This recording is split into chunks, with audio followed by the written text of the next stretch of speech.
Métodos de estudio bíblico. ¿Ustedes saben qué es o de qué trata? ¿Tienen idea? ¿A qué les suena el nombre?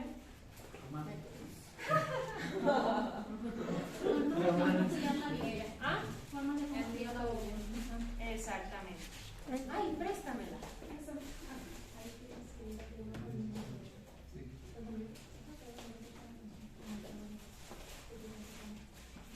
Entonces, lo que vamos a estar aprendiendo durante esta clase son las diferentes formas en las que nosotros podemos estudiar la Biblia.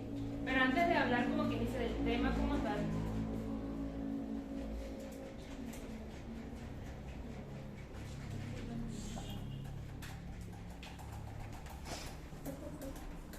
quiero que hagamos dos ejercicios. Si estamos hablando de la forma en la que nosotros estudiamos la Biblia, así mismo nosotros la exponemos, ¿cierto? Dependiendo de la forma en la que nosotros la estudiemos, de esa misma forma como es el método que usamos para estudiarlo, también lo enseñamos. ¿Cuántos de aquí dan estudios bíblicos? Por el material que se les entregó, ¿cierto?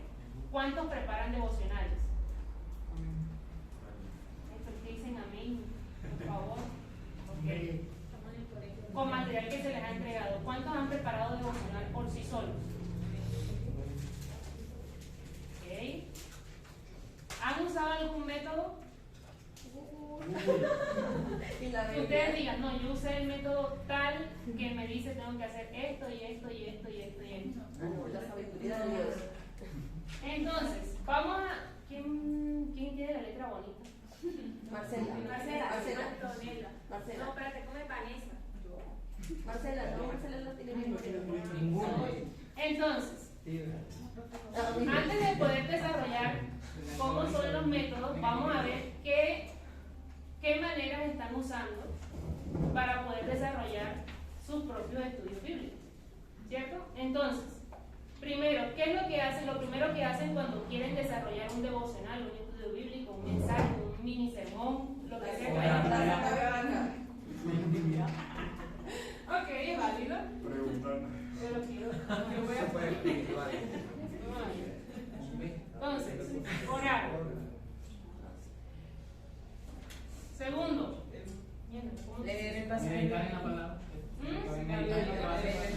buscar. ¿Qué libro? ¿Qué libro? El tema. Decídanse, ¿la cita o el tema? No, a veces es lo contrario, el tema y después se da la cita, a veces la cita y después se da el tema. Es que depende porque... Tomar un tiempo y esperar. Esperar. Sí, esperar un tiempo. Pero es que hace parte del tiempo de oración. O sea, que algo que quiere poner que le hacen su a ver. Andrea, yo te ayudo a escribir. Yo te ayudo a escribir. ¿Escribe aquí? Vamos, demuestre. Sospechoso. Él tiene una novia, una galleta, mi amor. Claro, que es tu hermano. Yo sí confío en Harold, aunque nadie confíe en No, él. no, allá arriba. Por el mismo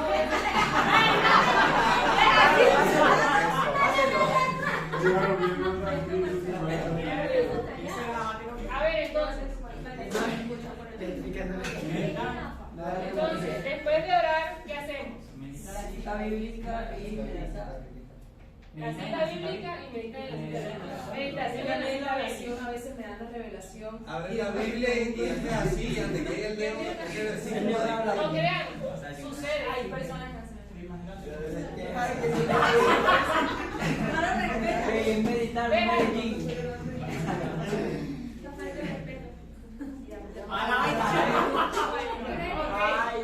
Bueno, Vamos, Harold. Antes que no sobre Harold. Pero ponle zoom.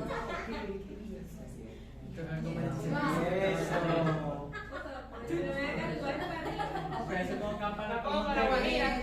Para península. Está bien. Ok. Después de meditar, ¿qué hacemos?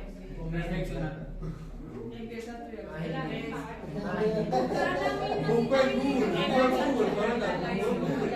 A ver, concentremos. Estamos siguiendo un paso a paso. Leo. ¿Qué hacen? O sea, oran para que el Señor les revele. Según no. Primero el botón. ¿Para qué me desconectaron? Este. Busca en Google. Leo. Hasta Google ahí nada. Oran, meditan y El tema, se busca el tema. Lo desarrollamos. Claro, se desarrolla. No investiga por la Investigaron. Entonces yo primero desarrollo y si me falta algo que me queda alguna duda, yo investigo. Yo apoyo el contexto. investiga. Contexto. Dale, no investigo. Yo no empiezo a desarrollar. Investigar. Pero eso es de manera independiente, porque cuando ya uno le dicen que te toca sobre este tema, ya entonces tú Sí, decides. estamos hablando de cómo cada quien lo hace. Independiente. ¿Qué hacen después De la Biblia. del contexto? Después que en la Biblia. Porque yo no, la Biblia subraya los Yo creo que lo primero es escoger el tema, qué versículo se va a hablar, ahí sí se ora. Bueno, Dios háblame acerca de esta palabra. No. La yo te verdad, revelo. sí. No, Claro. pero que nosotros. Pero- yo Sí, te pero revelo. que no Porque la Dios hacen es así. Eso depende la intención con la que se haga. Ya va de No sé, piensa de matemáticas, no lo Me ha venga. pasado. dale, Yo soy para pasar créditos. Porque Primero como leo el te pasaje, vas a después Alba Ese es también. el primer punto. ¿En qué sentido lo puedo? Hay predicadores que ven el entorno en el que está pasando su iglesia o su obra, y ahí es donde sacan el tema, pues. Sí. Para hablar de esto, Pero imagínate si que tú, afecta a la si tú vas a un comunidad. lugar nuevo, claro, a predicar, tú eres primero, para Claro, pero yo no sé, señor Rebelde, Por eso es que todo depende de la intención con la que se haga o con la que se quiera hacer el mensaje. No es lo mismo que yo ore y el Señor me revele a que yo escoja un tema y quiera son muy distintas. Son cosas, sí, son diferentes. Porque a veces tú escoges el tema y a veces no sabes cómo dominarlo, pero a medida que vas desarrollando o vas encajando, o a veces de pronto te viene a la memoria un versículo bíblico, sobre eso lo empiezas a desarrollar y no tienes el tema, pero a medida que lo vas leyendo, pues Dios te va inquietando sobre eso y también te va llevando y ahí es donde coges también el tema. O sea, hay diferentes formas. Exactamente. Entonces, después de investigar el contexto, ¿qué hace? Aplicarlo a mi vida, como lo aplico a mi vida para aplicarlo a otros. Sí, podría ser. Aplicación. O colocar, lo interioriza. Claro, porque somos personas llevando a los demás que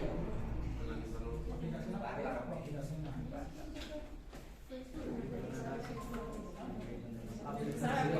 pero no vivirlo, mejor. Oíste, Harold, Harold. Y después de la aplicación, ¿Puedo aplicar la vida? presión. Seguir orando, Seguir orando. Vaya, agárrame, porque voy a Pablo esa persona. Ahora, bueno, esa es la primera parte. Exhortation. ¿Ah? Sí, pues. Lo siguiente que vamos a hacer antes de hablar de los métodos Seguir orando. es, a ver, los principales expositores de la palabra aquí en la iglesia, ¿quiénes son? Ajá.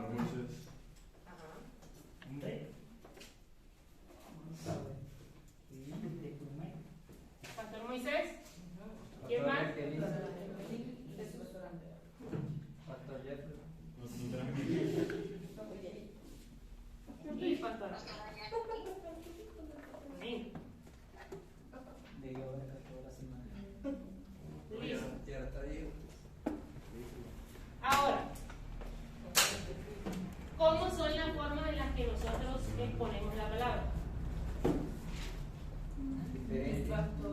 Si se dan cuenta, bueno, los tres predicamos en días diferentes y cada día incluso tiene su propio enfoque, pero cada quien tiene un estilo distinto. El tuyo, hermano, por ejemplo. En el caso del pastor Moisés, enseña. ¿Ah? ¿Qué hace él? Histórico. Histórico, teológico. Histórico, ¿qué más? Informativo. Con X. Es como una exposición. Etimólogo. Informativo, como dijeron por ahí también. ¿Cómo? Informativo. Informativo no. Informativo no. Analógico. Sí, sí. Analógico. Hay mucho análisis. Etimológico. También ejemplos. De analogía. Análisis. No tiene que ver con analogía. Analítico. Analógico. Analogía, Analogía usa son ejemplos, analogía ¿no? porque usa Analogía. ¿Qué más? Ejemplos Es lo mismo. de la vida real. Eso es analogía. Eso está en analogía. Exhortativo. Ah, sí, la piedra. Exhortación. Ok. ¿Algo más? Ay, no, lo que te vi. Vamos a checar acá. También es informativo, lo cambiaría por el Ok. ¿Algo más? En el caso de la pastora Jackie. Narrativo. ¿Cómo?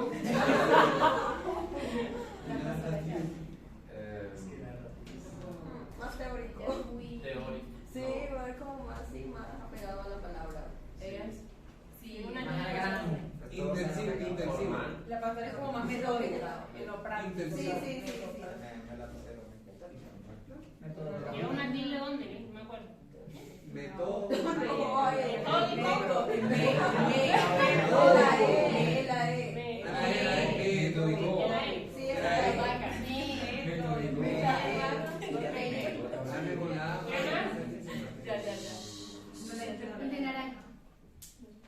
¿Qué más? Narrativo, teórico, metódico. De la pastora de aquí. ¿Qué Más más? reflexivo.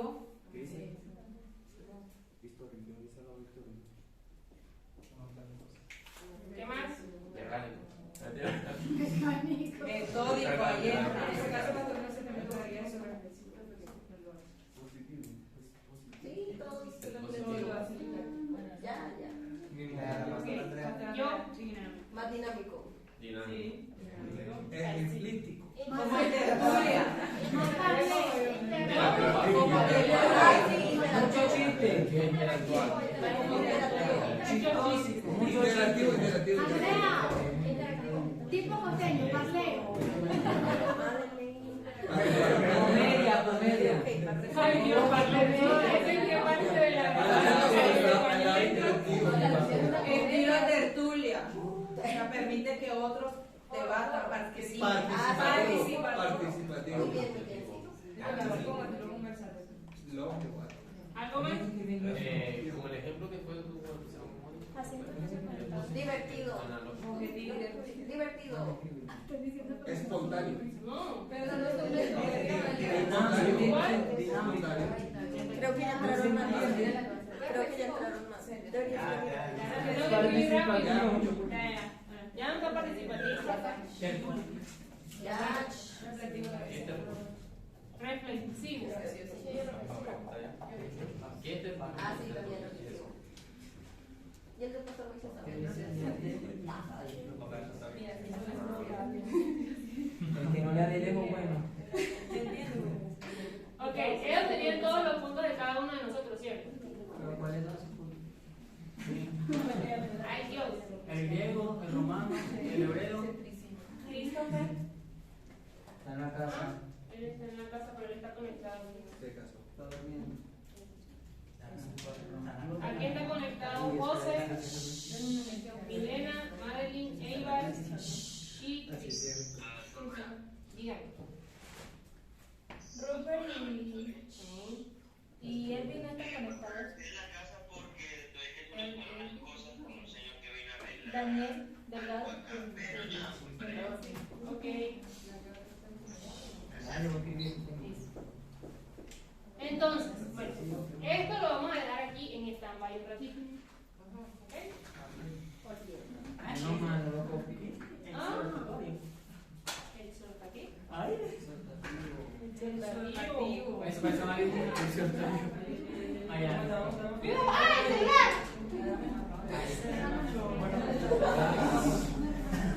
Entonces, como esto habla de métodos, todo tiene un origen. Entonces, la clase de hoy, de cierto modo, en su primera parte, ay Dios, qué pie, va a ser de mucha teoría. Lastimosamente. Por eso no me gusta. Entonces, ¿dónde está la lista, Luisa? Ya está. Préstamela.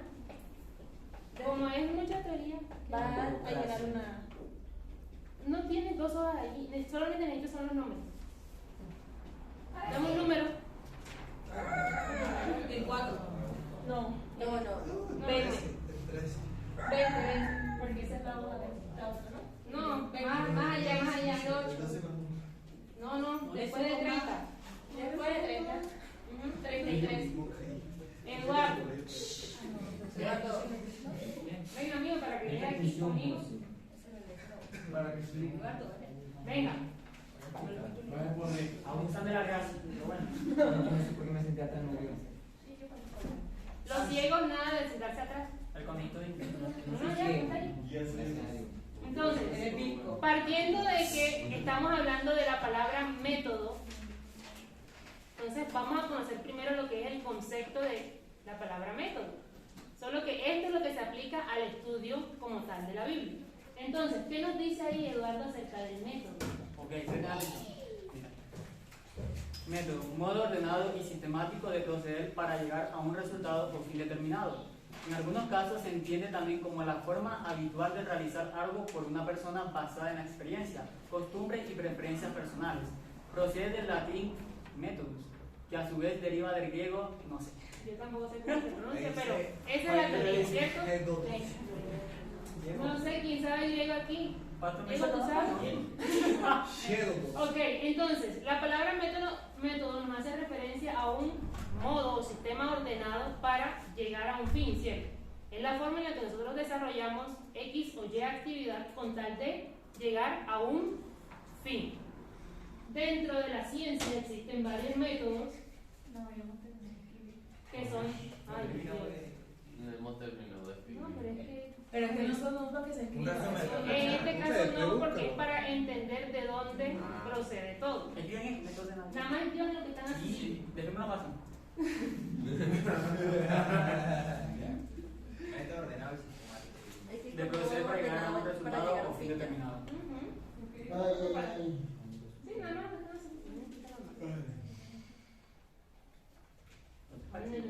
Lo otro parece ahora. Es método ordenado y sistemático Para llegar. de proceder para llegar a un resultado determinado. O fin determinado. Pregúntale si están escribiendo o qué están haciendo. Ay, yo no sé, yo le pregunto. Pero tú eres la que explica. Ok, entonces, dentro de esos tipos de métodos encontramos 5 que son los más esenciales y los más usados dentro de todas las áreas de la educación, de la ciencia, del deporte, de lo que sea. Están método científico, método de ritmo, método deductivo, método inductivo y método sustitutivo. Entonces, ¿qué dice el método científico, Eduardo? Es un método de investigación basado en la observación, la experimentación, la medición, la formulación,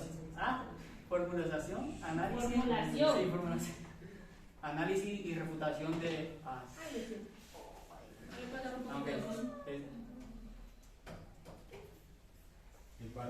Es un método de investigación basado en la observación, Metodología. en la observación, la experimentación, la medición, la formulación, análisis y refutación de hipótesis y el establecimiento de conclusiones que pueden dar lugar a teorías o leyes. Método del ritmo. También llamado método del calendario o método no sé qué dice. Es una forma de establecer el periódico fértil del ciclo menstrual para controlar la natalidad y ayudar en la planificación familiar. Sí, son diferentes métodos de estudio. Ya, pues, ¿cómo saben cómo funciona un...? Lean el libro de cortejo. Método deductivo. Es una estrategia de razonamiento basada en la deducción a partir de premisas. Método inductivo. Es una estrategia de razonamiento basado en la inducción y que utiliza premisas particulares para obtener conclusiones generales. Método sustitutivo. Es un concepto utilizado en matemáticas. Se trata de una estrategia utilizada para resolver ecuaciones algebraicas. Ok, bueno, eso es realmente ¿cómo se diría? Un panorama general en cuanto a lo que es el método y sus diferentes tipos. Entonces, ya. Gracias. ¿Ah? Eso tiene que ver con las matemáticas. Cuando tú Utilizar las matemáticas se trata de una estrategia utilizada para resolver ecuaciones algebraicas. para encontrar un resultado. Ay, me faltó una otra de buen humor. ¿El inductivo es qué? Estrategia de razonamiento.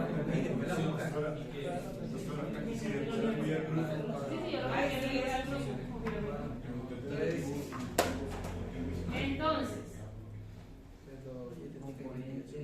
ya teniendo un panorama general de lo que es el método, vamos a ver cómo se aplica eso a nuestro estudio de qué? De la palabra. Sabemos que la Biblia es no decirlo como un libro más con la intención de desmeritar su importancia y su valor, pero es un libro. O sea, cuando tú vas a estudiar algo, tú tomas un libro y de ahí sacas toda la información que necesitas. Lo mismo sucede con la Biblia. A través de ella podemos aprender infinidad de cosas dependiendo del enfoque que nosotros le querramos dar. Y hay algo muy importante que se trata en la gramática, en lo que tiene que ver con la lengua y el español y toda esa línea, que hace referencia a la comunicación.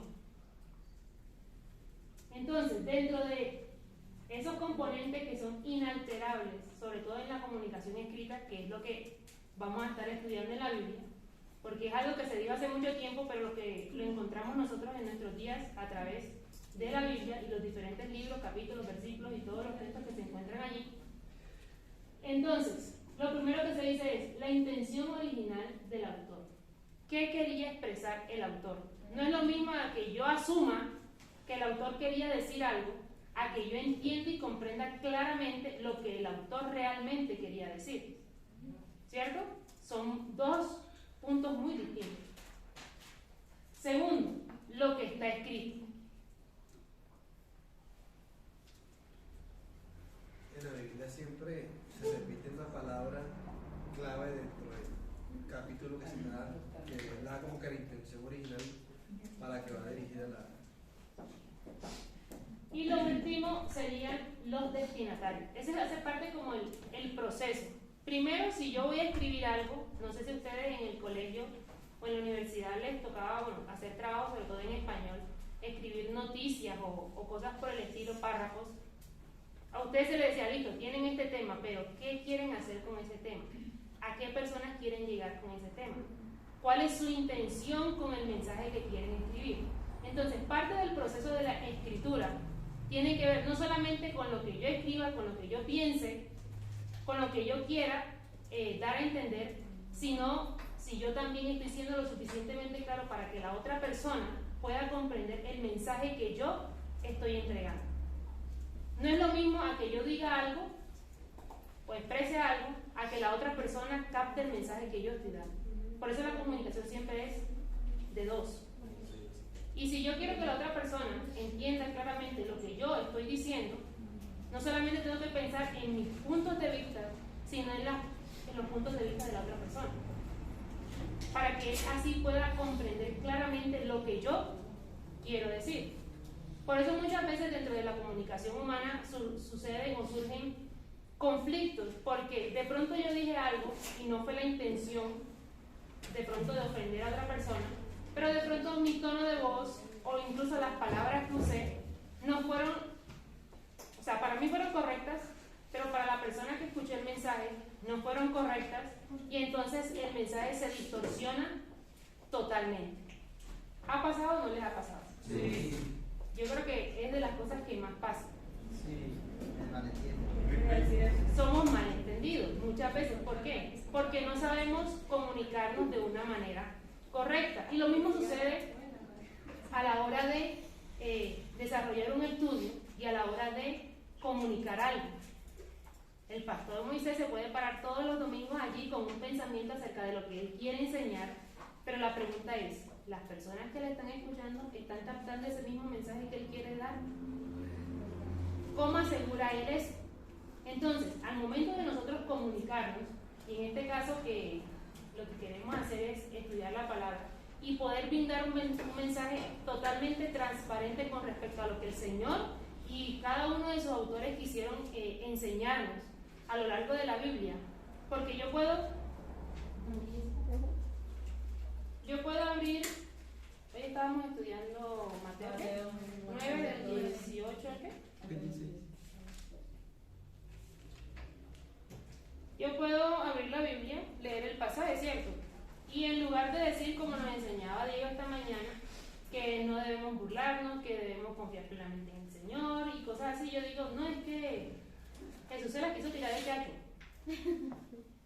Porque la mujer esta del flujo de sangre lo tocó y salió poder de él, o sea, él tenía todo el poder y toda la autoridad y toda la... O sea, ¿cuál era la intención del Señor al narrar esta historia? Que te dieran para hacer. Poner el ejemplo de las dos historias de la sanidad, ¿cierto? De la necesidad que había en ellos. Pero por mi mala interpretación con respecto al mensaje que está escrito, o sea, que yo no puedo cambiar nada aquí, incluso aprendíamos hace unas 2 semanas, creo que, cuando hablamos acerca de la ley, que incluso el Señor dijo, ni una coma puede ser quitada. Entonces, por mi mala interpretación, voy a terminar, ¿qué? Mal enseñando a aquellos que me están escuchando.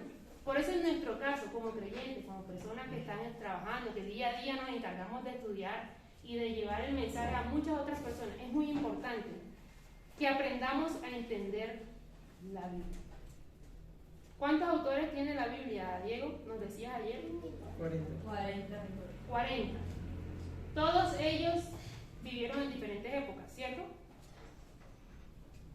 ¿Sí o no? Sí. Ah, yo pensé que estaba como... Ok. ¿El mensaje se perdió al pasar de los años? No. Sigue siendo un solo mensaje. ¿Quién sabe cuántos años? Bueno, no sé, Diego, ¿tienes una idea más o menos de cuánto tiempo transcurrió a lo que escribieron la Biblia? El primer escrito, como en el 1400 antes de Cristo. ¿Y el último? 96 después de Cristo, más o menos. ¿90 y qué? 96 después de Cristo. O sea que pasaron como cuántos años, ¿eh? Como 500, 600. ¿Más? ¿Sí? Sí, como 1000 años algo. 1000 y algo, ¿cierto? 1500 años. Sí, más o menos. O sea, fueron demasiados años escribiendo este solo libro. ¿Se perdió la intención? No. ¿Se perdió el mensaje? No. Porque todos tenían un mensaje claro que dar y algo claro que comunicar. Allí es donde se basa todo. Entonces nosotros no podemos echar por tierra 1500 años de escritura. Solamente por nuestra de pronto ignorancia, por nuestra pereza, por no sé qué más podríamos hacer. Porque estaríamos alterando totalmente el mensaje que el Señor vino a traer, que nos entregó, que es el que le da nuestra razón de existir. Por tal razón, para que nosotros podamos comprender mucho mejor lo que está escrito aquí, es importante que tengamos primero en cuenta la intención del autor. ¿Quién es el autor? Dios. Él usó a muchas personas a lo largo de la historia durante muchos años, pero el autor original de todo es el Señor. El texto escrito, aquí está, para estudiarlo cuantas veces querramos. ¿Y los destinatarios originales quiénes son? Nosotros. Todos aquellos que estén dispuestos a escuchar el mensaje que el Señor vino a traer. Entonces, dentro de los métodos de estudio bíblico realmente hay muchísimos, pero el día de hoy, a modo de introducción, nada más quise enfocarme en 5. Entonces vamos a estarlo dando muy por encima. Entonces, tenemos 5 métodos: método inductivo, método analítico, método sintético, método crítico y método tipológico.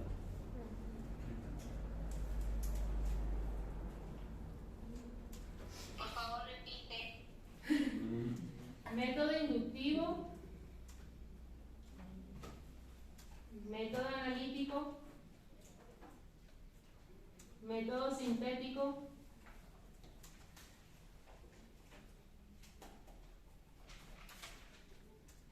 método crítico,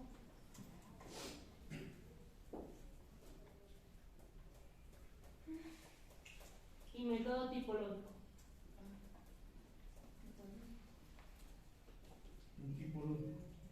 Gracias. De nada. ¿Listo? No, pero.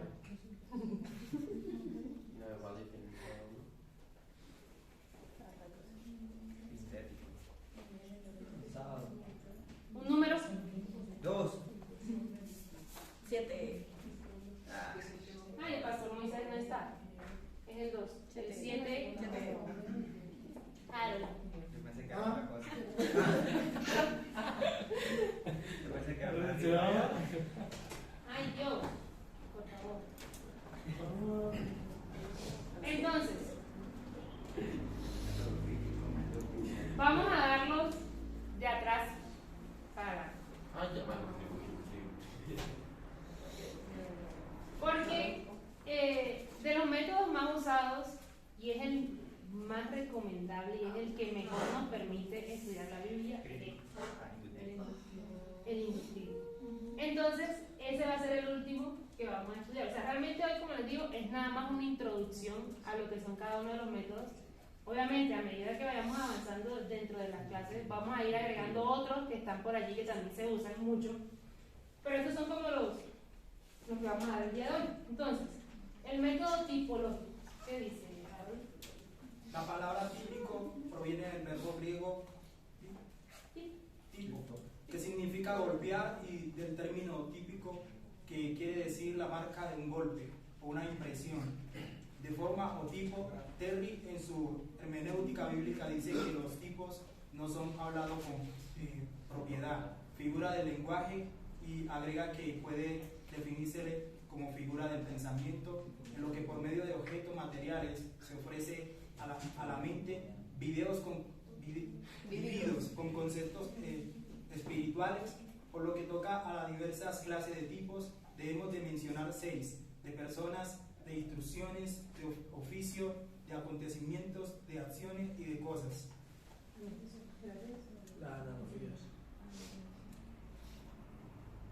Exactamente. En este caso, bueno, ahí habla acerca de algo que se golpea y que deja una marca. Bueno, eso es para hacer una referencia realmente. Pero aquí se habla, como dijo Oscar, acerca de las analogías. Y obviamente, para poder yo hacer una analogía, ¿qué es una analogía? Partiendo de ahí mejor. Volvamos. ¿Qué es una analogía? ¿Saben ustedes qué es una analogía? Es como una parábola o un ejemplo, ¿no? Es una comparación. Una comparación que se hace. Exactamente. Es la comparación que se hace. De lo que se dice con un ejemplo que se da, o sea, se hace. La o sea, comparación para es el paralelo que hay entre dos Exacto. situaciones independientemente Dependiendo del tema del que se tiempo, quiera. la persona y el momento en el que se diere. Allí donde se. Para poder nosotros hacer. Okay. El método tipográfico es el mismo que tipológico. Tipográfico. Sí, tipológico. Ay, lo siento, no, me equivoqué yo. Es tipológico. Mira el corrector. El sueño. Entonces, oye, sí, no me había dado cuenta de eso. Ok, entonces, ¿quiénes de ustedes se atreven a hacer una analogía de la Biblia? Por ejemplo, No van a hablar de Romanos. Una comparación. Ay, que ya no la conocen del pie de la letra, ¿no, señor? ¿qué puede usar, por ejemplo, de la Biblia, hablando del libro? En la Biblia, o sea. Cualquier parte de la Biblia. Bueno, por ejemplo, la Biblia. No, porque es que Romano ya no lo sabemos de pie. El arcaero es tipificado a Jesús, que todos vieron salvarse. Marcelo. En la parte donde dice, dice que así, bueno, cuando Moisés levantó la serpiente en el desierto. Ajá. Dice- No, porque eso es parte de la. Isaías. No, está bien, la verdad es que no pueden usar el material de estudio. Claro que sí. Isaías no está en Romanos. Sí se usa en Pero se usa en las clases de romanos, así que no lo van a. No se usa nada porque todos No, ay, o sea, son las únicas que conocen. el Apocalipsis. Las analogías de Apocalipsis. También sale en el libro de Jesús. Romanos. Voy a hacer algo, no sé si está bien o no. Bueno, cuando nosotros compramos un electrodoméstico, lo primero que hacemos es usarlo, ¿cierto? Y dejamos como que botado en unas descripciones. Nosotros podremos representar ese electrodoméstico. Y ciertamente la Biblia es nuestro manual de instrucciones. Cuando dañamos ese electrodoméstico, ahí sí vamos a manual de instrucciones buscando que repararlo. Sí, o sea, es aplicable ahora, pero yo quiero que me hablen de analogías de la Biblia. Yo. No van a usar ninguna de las clases La de de romanos, ni Génesis. no, también no. Génesis. No, en primera segunda de Samuel, cuando Dios manda al profeta Jonatán, ¿sí? Entonces él prácticamente utiliza una analogía donde prácticamente dice que venía un hombre rico, ¿sí? La cual tenía muchas ovejas y obviamente había uno pobre que tenía una sola oveja, ¿sí? Un corderito o lo que sea.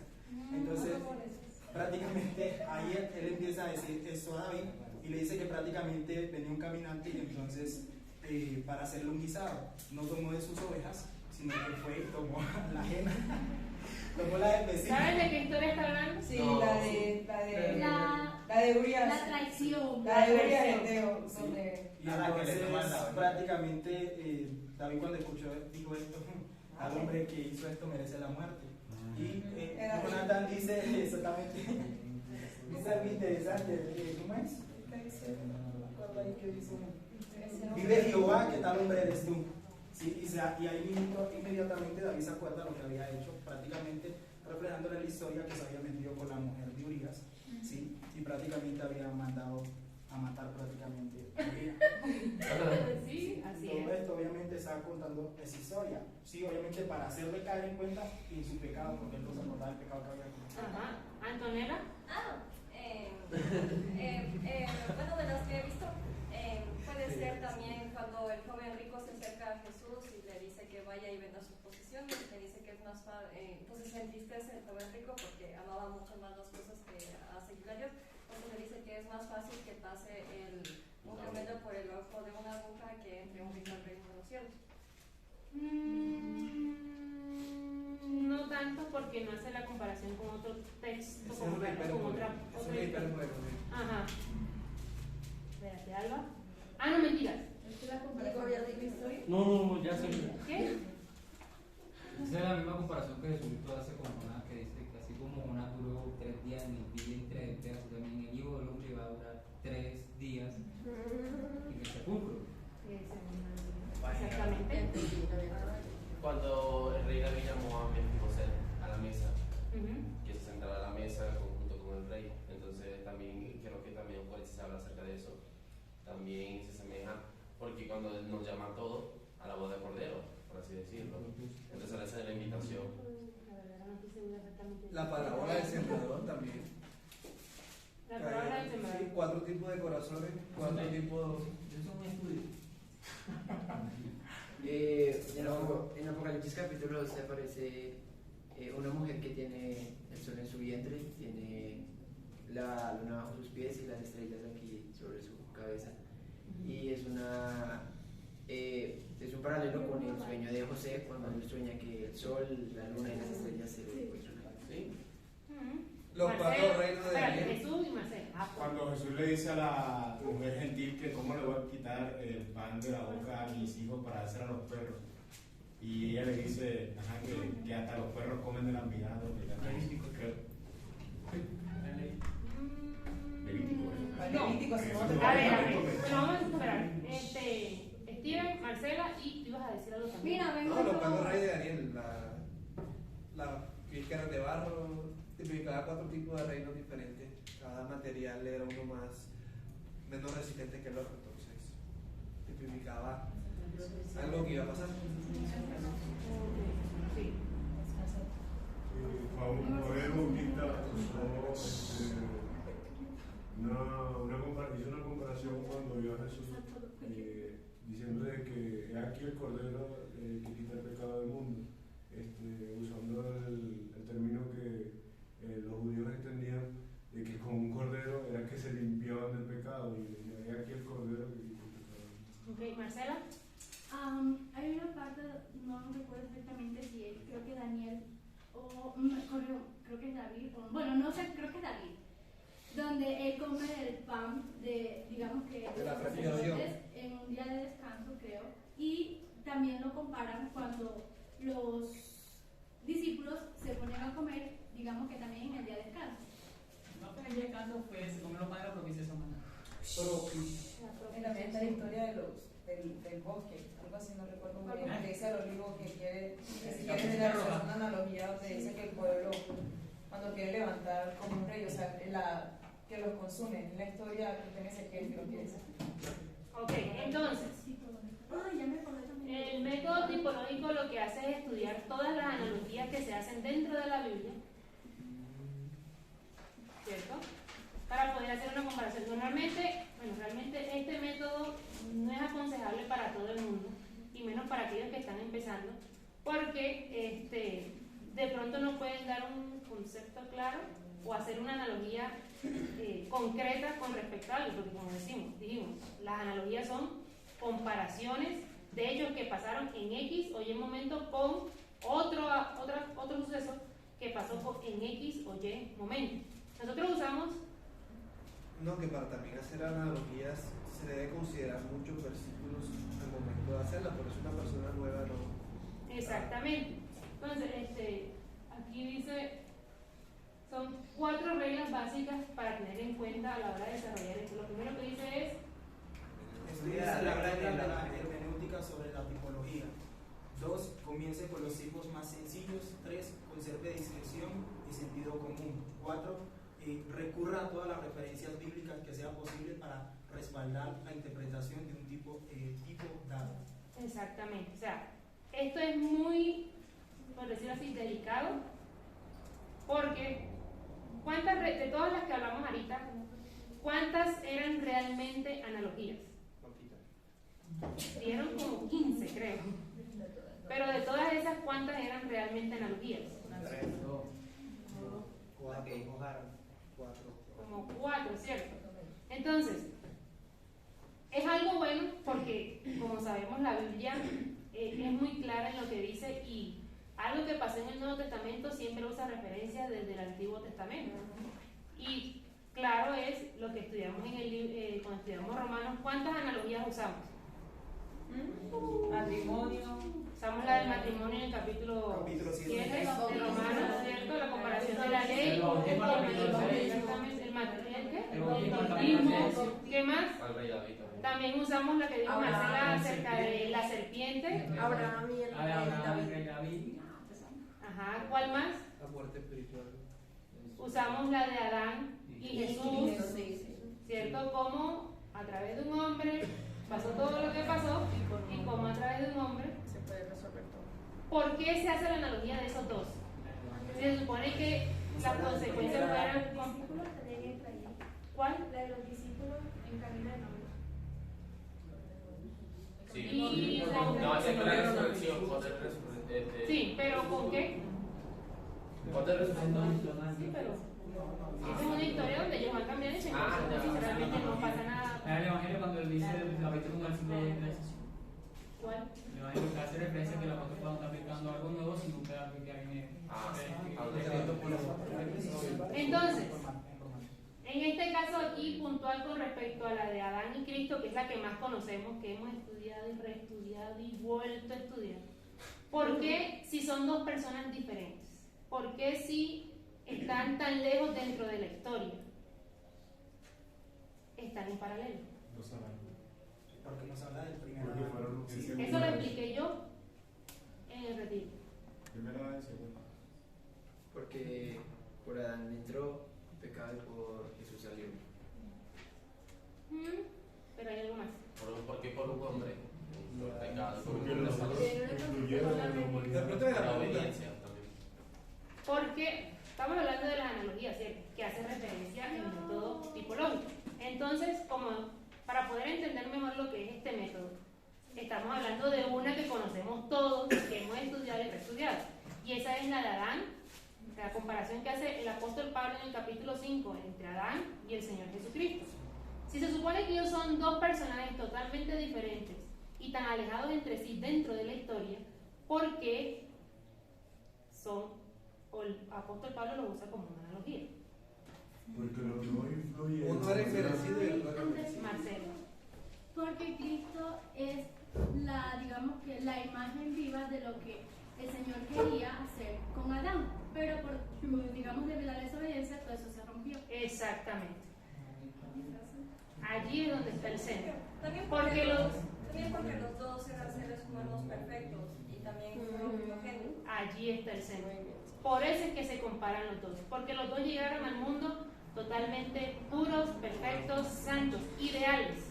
Pero ¿qué pasó? Adán se descarrió y Jesús sí cumplió Porque, o sea, si nos ponemos a comparar sus actos, los dos están en puntos opuestos. O sea, por ese lado no es. Lo que los une, lo que los hace uno, es el hecho de que los dos llegaron al mundo de forma igual. Puros, santos, perfectos. Siendo el hombre ideal del Señor. Allí es donde se unen. Eso es lo que los hace uno solos en la historia. Ese era el prototipo. Ese era el prototipo y el modelo a seguir. Por eso, en el primer modelo, que era Adán, esa referencia fue dañada, por eso hubo pecado, pero en el segundo modelo, que fue Cristo, se restituyó lo que se quería hacer con Adán. Entonces, por eso ahí está. Exactamente. Entonces, este método no es muy recomendado, como les decía, para las personas que apenas están aprendiendo, porque así como nosotros, es complejo. así como nosotros podemos caer en error al momento de querer hacer, no cogemos de pronto un pasaje que diga algo relacionado para decir, ay, no, esto es una analogía. Pero si nos ponemos a analizar realmente todo el texto, vemos que tienen mensajes, qué sé yo, uno habla de la vida y otro de la muerte. Entonces, es de mucho cuidado. No estoy diciendo que, ay, no lo pueden hacer, no. Eso más bien nos impulsa a buscar y a escudriñar aún más para que puedan entender de una mejor forma y ver que así como el Señor en su palabra nos compara a Cristo con Adán, quién sabe qué otras comparaciones hace para comprender mucho mejor el mensaje de la palabra. Está el ejemplo de Abraham con Isaac. Abraham sacrificando a su hijo y Isaac como prototipo de Jesús, incluso cargando su propia leña para llevarlo. Exactamente. También la de José, que empezó su ministerio a los 30 años, al igual que Jesús. Igual que Jesús. Entonces, se dan cuenta que sí tienen algunas presentes, solo que hay que ponerse a la tarea de buscar. Bueno, estos son algunos ejemplos. Entonces, el primero que encontramos, que es como el más marcado, la comparación que hay entre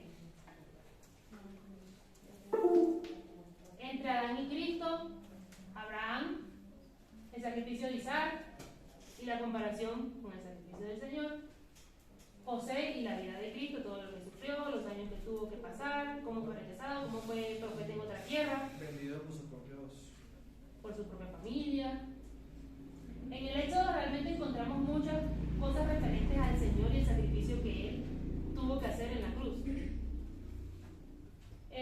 Como Elías hacía referencia también a Juan el Bautista y su trabajo en la tierra cuando vino, los sacrificios del Antiguo Testamento, hablando acerca de el reino venidero.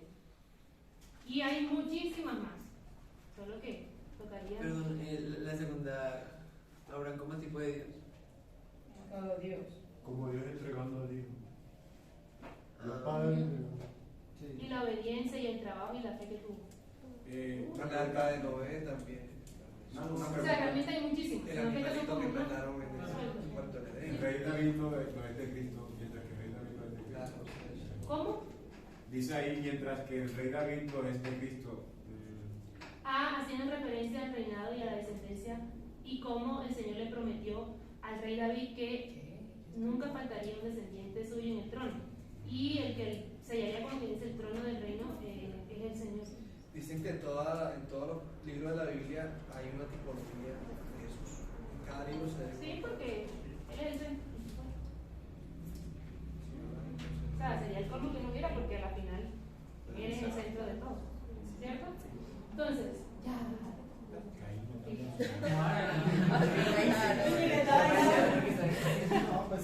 Como haya procesado junto corriente. ¿Cómo?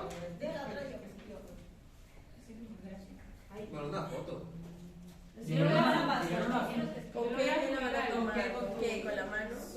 Con los celulares confiscados. A lo vas a No sé si se entiende.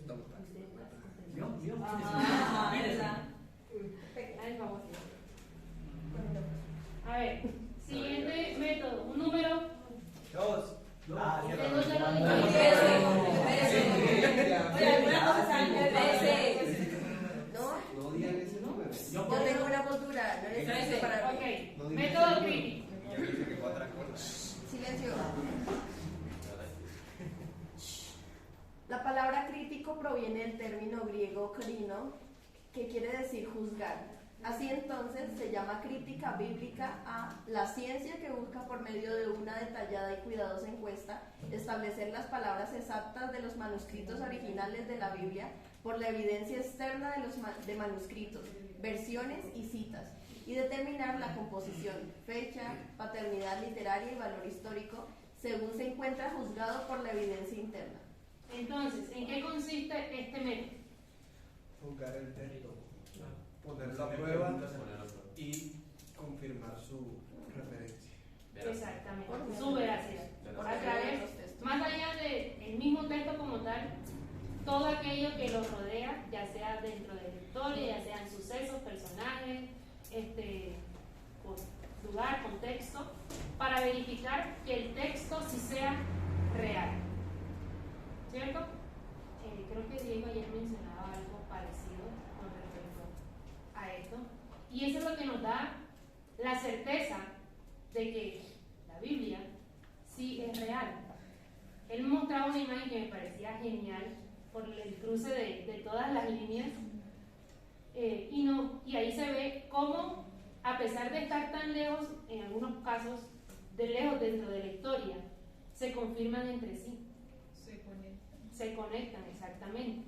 Y eso es lo que nos da la certeza de que lo que está allí escrito no fueron inventos de alguien, no fue que de pronto a una persona le dio un arranque y dijo, no, yo voy a escribir esto, sino que es algo real. No solamente fue algo inspirado por Dios, sino que dentro de la historia está marcado y nos sustenta que es algo real. Y ahí dice, hay que tener en cuenta no solamente los manuscritos, sino que también hay que tener en cuenta las diferentes versiones que hay, las citas, porque si se dan cuenta, a lo largo de la Biblia se hablan de lugares, ¿cierto? Eso nos coloca en un sitio. Se hablan de tiempos dentro de la historia. Y si nosotros nos ponemos a hacer como una línea de tiempo en cuanto a los sucesos de la Biblia y una línea de tiempo en cuanto a la historia que nosotros conocemos, que es lo que estudiamos, no sé yo, de esa época, muchos de los hechos van a compaginarse. Porque eso es lo que nos demuestra que es real. En una película, la segunda de Dios nunca ha muerto, hacían supuestamente una entrevista a un investigador de crímenes y decían que nunca las investigaciones se encontraba evidencia, o sea, sino que de personas, sino que eran ya cuando estaban muertos, o sea, de todo lo que alrededor no era ni siquiera por los testigos en vida, sino con testigos muertos. Y que ahí se daba cuenta él de cómo los evangelios que hablaban de Cristo no eran, porque el abogado le preguntaba, ¿y cómo usted puede dar veracidad a eso?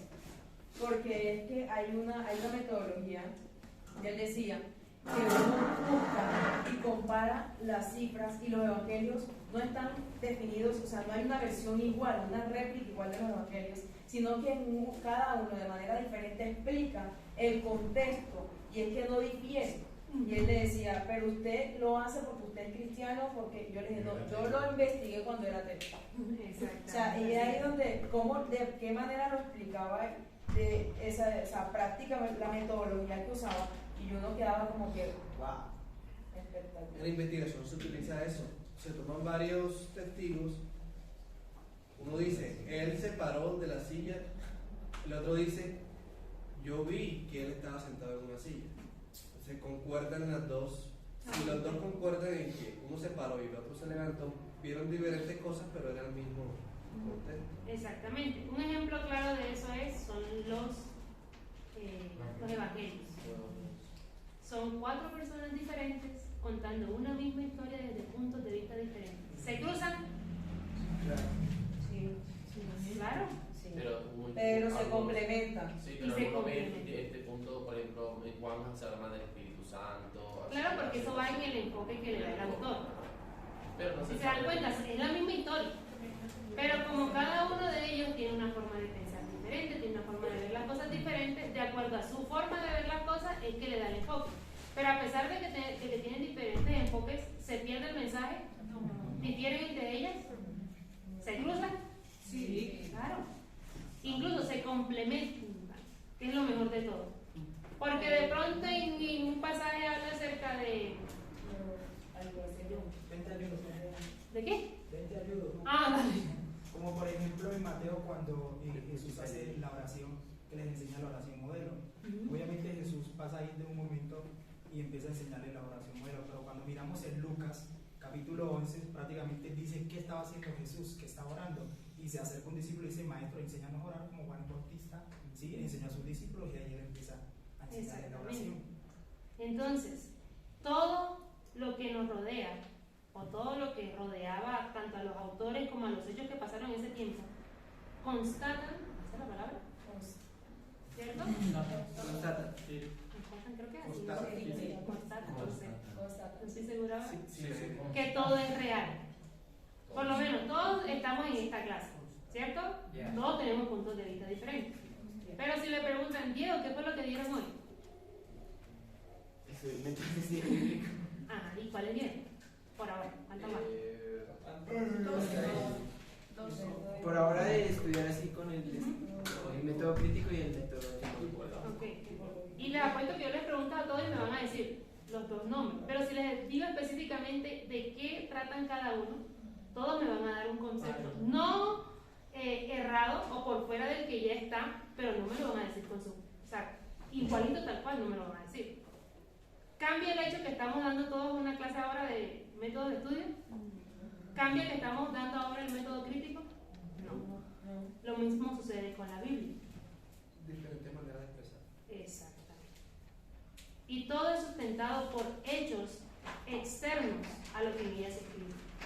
Eso es lo que nos demuestra que lo que está allí sí pasó y sí fue real. Dime, Antonella. Quería contar que también había visto un video en que se relaciona también a esto del método crítico, que por ejemplo, si es que, bueno, se supone que de todo el conjunto de aquí, de personas, todos hemos pasado mínimo por la escuela o el colegio, ¿ya? Entonces, pero por ejemplo, si yo le pregunto a un algo en qué colegio estudió, o sea, me puede decir oralmente, pero yo no tengo medios para verificar, pero si luego comienzo a investigar llamar a su escuela o a su colegio y confirmar que estuvo ahí, o sea, es el entorno también donde estuvo Jesús.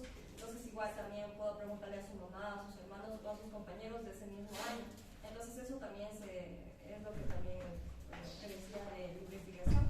Exactamente. Así fue como hicieron los investigadores para determinar que todo está en la Biblia real. Y Valerito no lo pasas. Valerito es la abuela.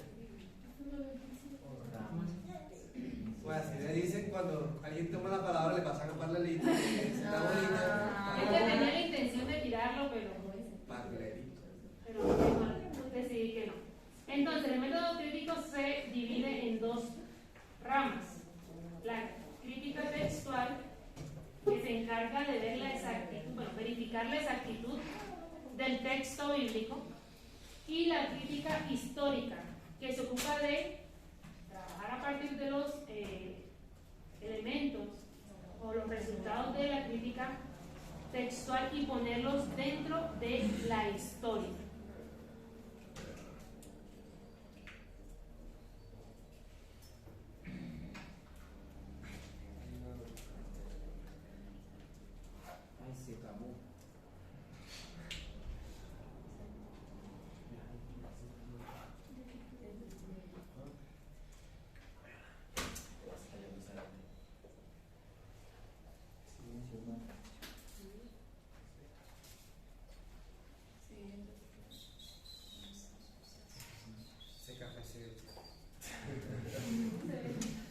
Chocolate. ¿Ya? No. ¿Qué? Sí. Come el título y ya. No, Ya lo van a puedes pasar. saber. Yo lo leí. Ánimo, listo. Paciencia. Ok, vamos adelante. Entonces, ustedes conocen dentro de la Biblia algún hecho que esté demostrado en la historia. La ciudad esta que quemaron y lo volvieron ceniza. Babilonia. Y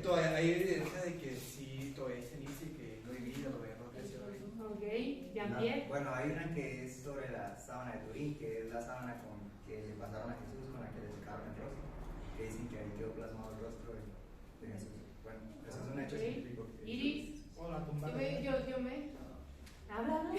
Encontraron una tapa de la puerta. Yo vi una que es el pozo, cuando Jesús sana o sea, poco de saliva y se llena de dedos de barro y sana al ciego y va y se lava el estanque. Ese estanque lo destruyó. Sí. Yo tengo una. Ana, Marcela y Steve. El estanque sí lo es. Ana. Si lo es la estatua de San de la mujer de Lot. Okay. Marcela. En la Biblia dice que la tierra es redonda y pues años después pues se confirmó. De hecho, comprobable en dólar. Steven. El arca de Noé fue encontrado también. Yo mandaré. Magdalena, Diego y Harold. Bueno, en el libro de Daniel, en el capítulo 5 se habla de que el rey Belsasar la escritura en la pared, y entonces él manda a llamar a Daniel y le dice que si él interpreta sería el tercer señor en el reino, y no le dice que el segundo, porque el segundo era él, porque hay un escrito histórico que dice que digamos que el papá de Belsasar era el rey, pero entonces él como que viajó y le dejó el lugar a Belsasar, y por eso es que en el capítulo 5 le dice que lo llama como rey Belsasar, porque en ese momento él estaba con la autoridad, y por eso es el tercer señor. Entonces, ¿El tercer qué? O sea, digamos. A ver, en la época de Daniel había un rey llamado Belsasar. Todos conocen la historia de la escritura en la pared. Sí.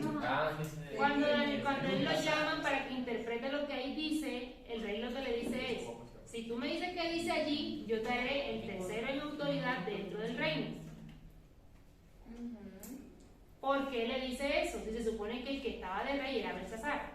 Era porque el papá de este hombre era el rey realmente y se había ido y había dejado a cargo al hijo. Entonces, dentro de la historia se narra esta parte donde se habla de que el papá de Belsasar era el rey y había salido de no sé qué cosa y se une con la historia que aparece en la Biblia. Ay, ¿quién era? ¿Harold? Sí. Bueno, obviamente todos conocemos que visitan mucho la tumba de Jesús y donde fue crucificado. Creo que en la NASA dijeron que hace falta un día y fue cuando... ¿Recuerdas tu nombre? Tú eres Daniel. Pensé que era en el pozo de los leones. Hay un pasaje en Génesis 23:3 dice: se levantó Abraham delante de su muerta y habló a los hijos de Ed. Muchos científicos se preguntaban de quién era Ed, o sea, es decir, los hititas. Los hititas eran una comunidad, un pueblo en el cual era desconocido. Y los que estaban en contra de la Biblia decían de que esos pueblos no existieron. Entonces, lo que nosotros conocemos como la parte de Turquía, ahí pudieron encontrar una referencia al pueblo de hititas. O sea, mucho antes del descubrimiento, la Biblia ya hablaba sobre los hititas. Sí, aquí también hay un descubrimiento en el primer capítulo de Génesis, es que no hace mucho se descubrió que el mundo está compuesto de átomos, materias, tiempo y espacio. Entonces, acá en el principio dice, en el principio creó Dios los cielos y la tierra estaba desordenada y vacía.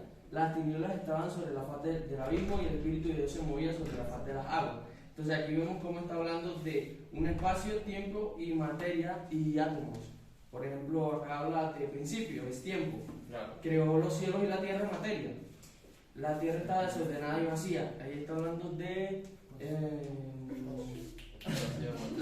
las tinieblas estaban sobre la faz de las aguas, el abismo, el Espíritu se movía, movimiento sobre la faz de las aguas. ¿Sí?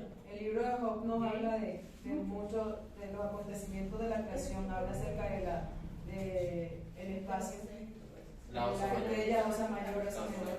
O sea, son eventos que están en la Biblia.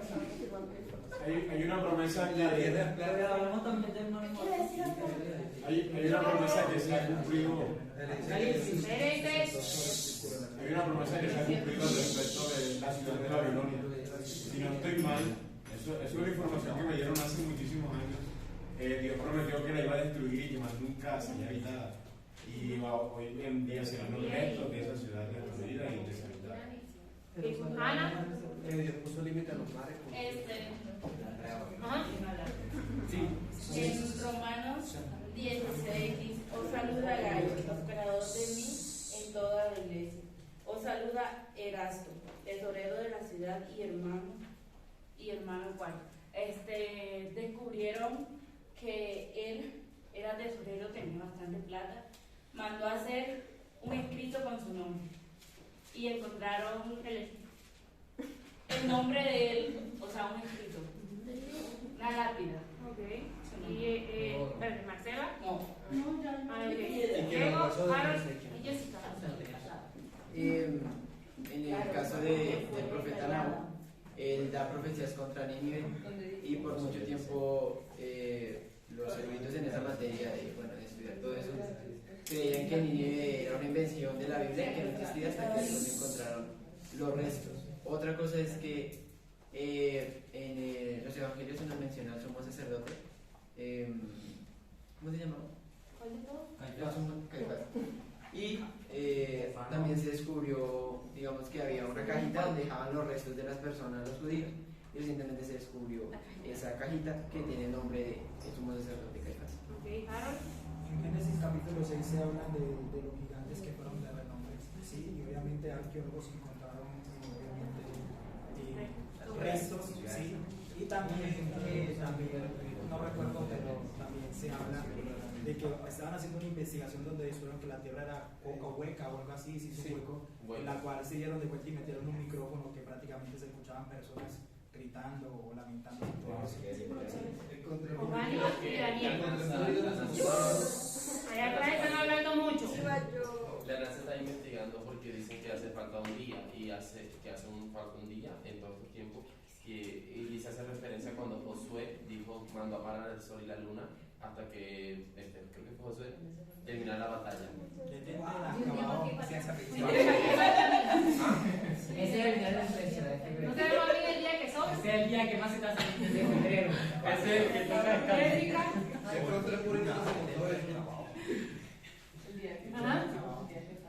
Bueno, ay, Jesucristo, no me ponen ese plan aquí. También, por ejemplo, cuando Moisés abrió las aguas, también se fue encontrada, parte de las carretas y todo esto donde se movilizaban los egipcios. Entonces, bueno, eso también. Tengo dos ejemplos. Lo podemos encontrar primeramente de San Lucas 3:1 dice: en el año 15 del imperio de Tiberio César, siendo gobernador de Judea Poncio Pilato. Muchos en la historia negaban la existencia de Poncio Pilato, pero dentro de Jerusalén encontraron una lápida en la cual... Entonces, pues, por favor, escuchemos. Una lápida en la cual decía sobre el nombre de Poncio Pilato y también decía sobre el año en el cual estuvo Poncio Pilato, que fue en el 36 después de Cristo. Y otro ejemplo que también se puede decir es sobre David. Muchos historiadores decían, pero no hemos encontrado cosas arqueológicas del rey David, nada de eso. Pero después, en una expedición arqueológica, pero no en tierras de Israel, sino en tierras, creo que en Siria, y en ese entonces era el imperio asirio, que había un rey que había escrito sobre una derrota que había tenido el imperio asirio a manos de un rey llamado David. Interesante. Los demonios. Yo quiero decir algo que... Bueno, recientemente vi un video de un que sigo, y la cosa es en Apocalipsis 12 se nos habla de la mujer que mencioné anteriormente y que hay un dragón que lo persigue. El hecho es que mediante la cosmología y todo esto se puede ver lo que ha acontecido en el espacio, digamos, en años muy anteriores.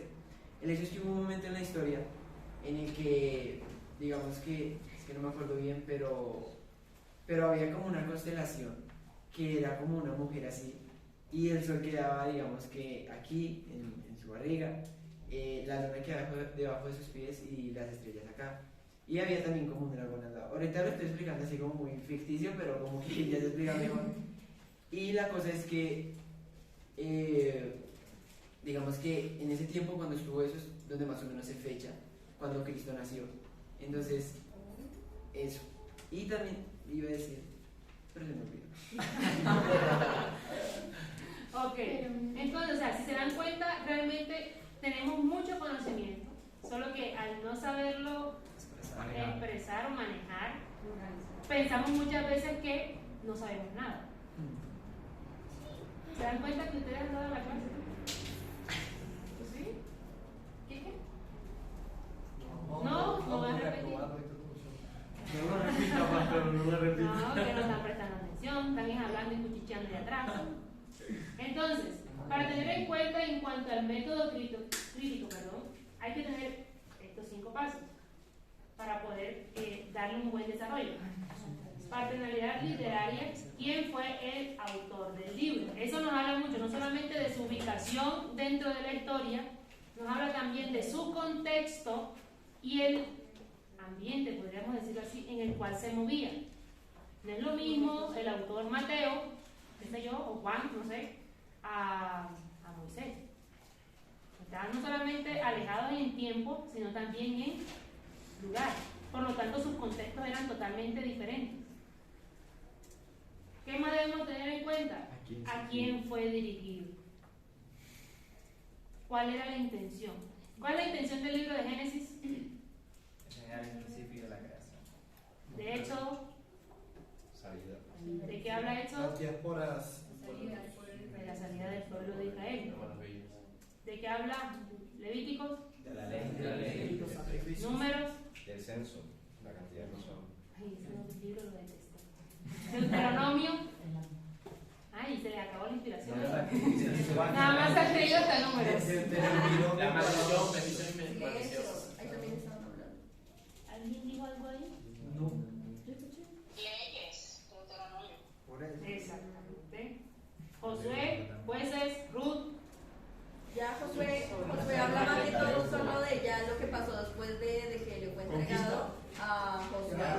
Todo lo que pasó. También. Bueno, aunque ya eran los hechos y la mano poderosa de Dios, los hechos. Reinos. Entonces, lo tercero que hay que tener en cuenta, el lugar donde fue escrito. Porque eso también nos habla de la cultura. No es lo mismo que un costeño escriba un libro, a que le escriba un cachaco. Que parezca la palabra cuchichearon los Porque me levanté y dije, ¿Ustedes se imaginan los evangelios escritos por un costeño que diga, y ajá, imagínate que pasó esto? Es muy diferente a que venga una persona de aquí de la capital y diga, estaba el Señor Jesucristo con sus acompañantes. Una cosa así toda respingada.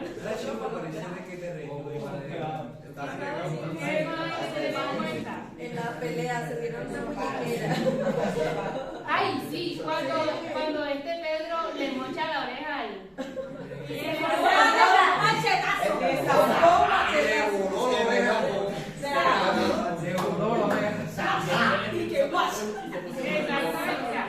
El lugar donde estamos habla mucho acerca de la persona que está escribiendo. ¿Cierto? ¿Qué más hay que tener en cuenta? La fecha. ¿Por qué la fecha también afecta? Porque es que el mundo se mueve por ciclos. Por eso es que existe el neoclasismo, el romanticismo, o sea, dentro de toda incluso la literatura, el romanticismo, todas esas cosas sucedieron en momentos específicos dentro de la historia. Y debido a ese momento tuvo cierta influencia no solamente en los hechos, sino en la forma en la que la gente incluso se expresaba. ¿Cierto?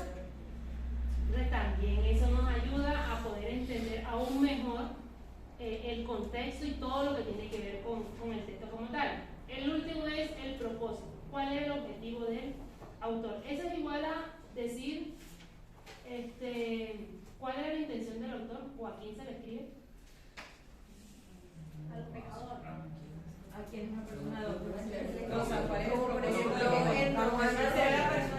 Porque está escrita. Exacto. Porque se dio por escrito. En Éxodo se escribió para mí. Listo. Un número 8. No pregúntale quién quiere y así. 10. Silencio. Es que siempre en las investigaciones se tiene que tener en cuenta el quién, a quién, el dónde, cuándo y cuál. Siempre que vamos a estudiar la Biblia y cómo a los bien. También el cómo. ¿Y cómo lo digo? Si se dan cuenta, aquí hace más referencia a agentes externos. Porque no habla de. El autor tenía una personalidad y dice: ¿de dónde es el autor? ¿Cierto? ¿A quién fue que se lo escribió? ¿En dónde estaba cuando lo escribió? ¿Cuándo? ¿En qué momento de la historia lo hizo?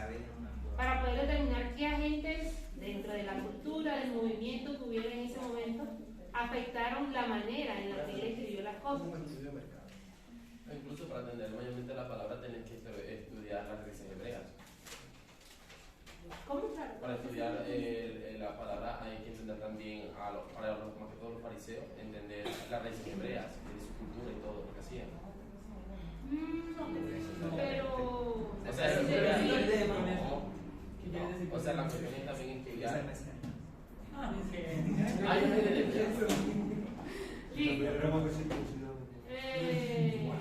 Hay que circuncidarnos para poder entender la circuncisión. Ay, Jesucristo. ¿Cómo así? Sí, ¿cómo lo hace? Que yo sepa, el Señor primero le dijo al Señor a Abraham, ¿por qué debían ser circuncidados antes de circuncidarse? Porque le dio una promesa. Al revés. Circuncidado por la Por fe. eso nosotros también debemos circuncidarnos. Por la fe. El corazón. Entonces, vale, ¿le ayudas por favor leyendo? Silencio. Siguiente método. Método sintético. El método sintético es un proceso de razonamiento que tiende a reconstruir un todo a partir de los elementos distinguidos por el análisis. A este sistema de estudio bíblico también se le conoce como el método del Dr. Gray. El estudio sintético es la labor de compendiar o resumir lo más posible un pasaje para obtener un cuadro general pero completo. Eso está mejor. Okay. Razonamiento. Cuando estaba estudiando este método, lo que me acordé fue, ¿ustedes han visto Iron Man? Yes. ¿Iron Man? La película Iron Man. Sí. Creo que es la 3. Mandarín. ¿Cuál? Donde él se cambia la culturita esta de aquí por, ay Dios, por el paladio, creo que se llama. Ay, no me acuerdo cómo se llama. Total. ¿Se la han visto o no? Díganme para poder. Habla de Superman. No, porque es que es algo que hace el específico allí para que puedan entender. Total. Ese hombre necesita crear un nuevo elemento porque se está muriendo por la cosa que tiene en el pecho. La fuente de energía. Entonces, lo que él hace es revisar unos archivos de su papá y lo que le dice es que en una maqueta que él había dejado es donde está el centro de todo. Y él hace como un escaneo de la maqueta y la digitaliza, ¿será? No sé. Y entonces la mira y para poder entender lo que realmente le quería mostrar su papá, es lo que dijo, bueno, quita los árboles, quita las calles, quita las casas, quita no sé qué, quita un poco de cosas y nada más quedan como un poco de punticos y a la final forma el elemento central. Eso sucede con el método sintético. Trata de simplificar todo, quitando todo aquello que de cierto modo no sirve, lo innecesario, para poder llegar a la esencia del mensaje y tener un panorama general. Normalmente cuando nosotros viajamos en carro, vemos el paisaje, pero ¿alcanzamos a detallar todo lo que hay? No. Solamente cuando nos detenemos es que vemos, no, está tal árbol, está tal planta, hay una casa, hay una vaca, hay... ¿Cierto? Entonces, el método sintético lo que hace es simplificar de la mejor forma el mensaje sin perder nada. O sea, sin perder su esencia. No estoy diciendo, ay, como yo quito cosas de aquí, quito cosas de allá, quito... No significa que ahora voy a venir a destruir totalmente el mensaje que se está entregando. O sea, el núcleo como tal es el que extrae de ello. Exacto. Lo que estorba está alrededor, eso lo quita. Exactamente. Esa es la idea del método sintético.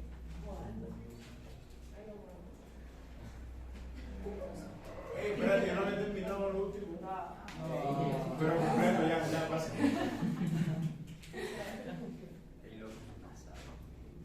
Ok. ¿Qué debemos tener en cuenta al utilizar este método? El tema central del autor. ¿Ustedes sabían que realmente la Biblia no estaba dividida por capítulos? No. Estaba. Sino que iba de Eran pergaminos. pergaminos. Eran rollos donde la persona iba escribiendo y escribiendo y escribiendo, sino que para darle una mejor entender a la Biblia fue que una persona no, muchas personas estudiando y después de hacer un profundo análisis para que no perdiera su sentido, ¿cierto? Fue que hicieron la división, pero realmente ya no estaba dividida. Era todo de rollos y rollos a lo que iban escribiendo y se iban llenando y pasaban al siguiente.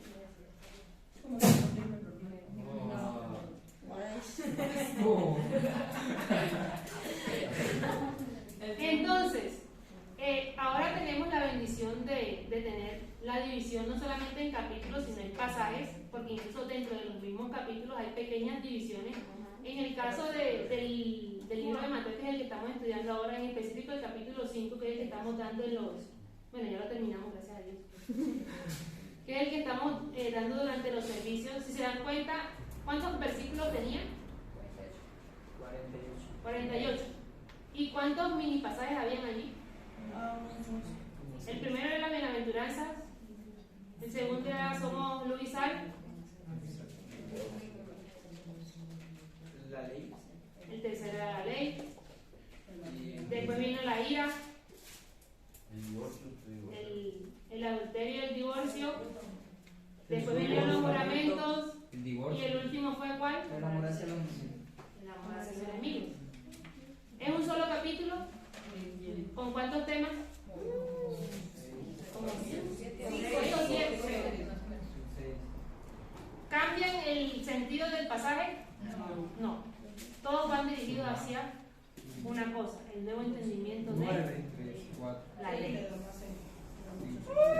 ¿Cierto? 9 divisiones tienes. 9.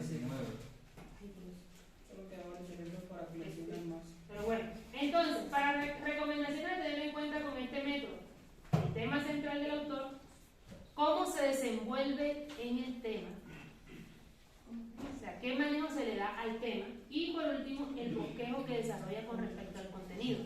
Obviamente, todo esto lo vamos a entender, bueno, en este caso, porque es más al escribir, para poder desglosar el pasaje, que es lo importante aquí.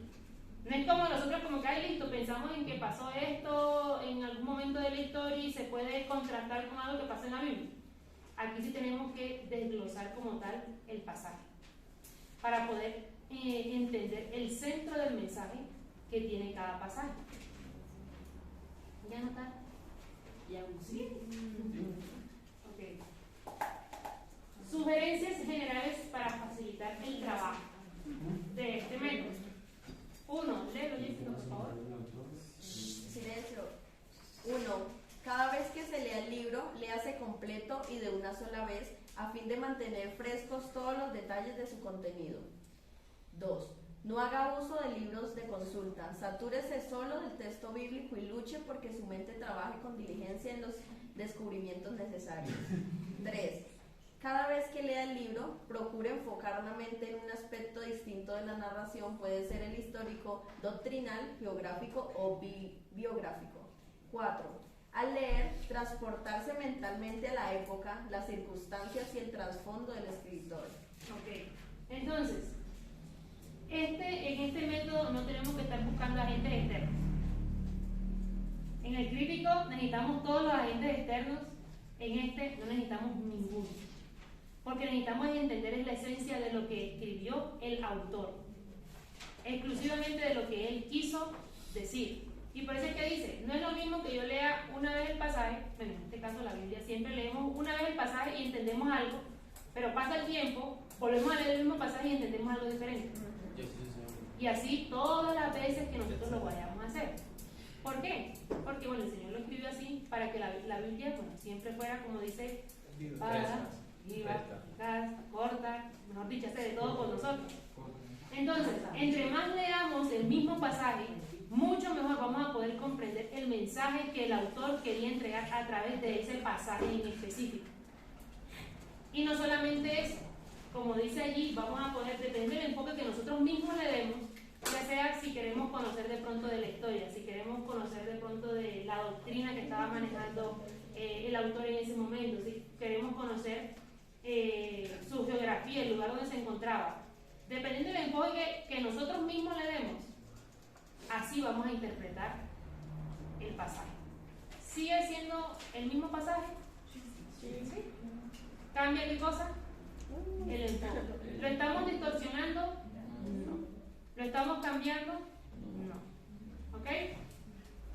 Sea analítico, ¿no? ¿Cómo? Analítico no. No. Sintético. O sea, sistematizado. Un tema es un conjunto de elementos justamente relacionados que interactúan. Cada uno va a ser parte de ello.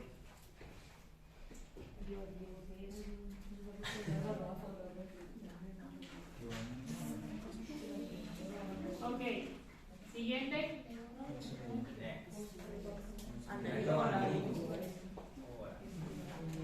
Ese es el más power. Método analítico. La palabra analítico tiene su origen en el término griego análisis, que significa descomposición. En el estudio de la Biblia quiere decir separar o desmenuzar las partes de un pasaje con el fin de arribar a la médula de su contenido.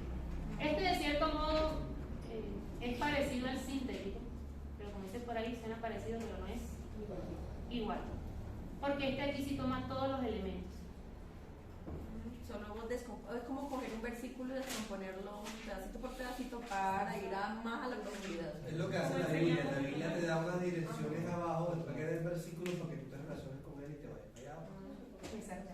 Aquí desmenuzamos todo el pasaje. En lugar de quitar aquello que es innecesario, analizamos todo. Ahora, una hora y media después. Entonces, aquí tomamos absolutamente todo para llegar a un panorama general.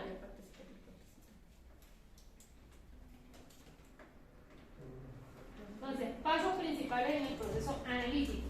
El primero.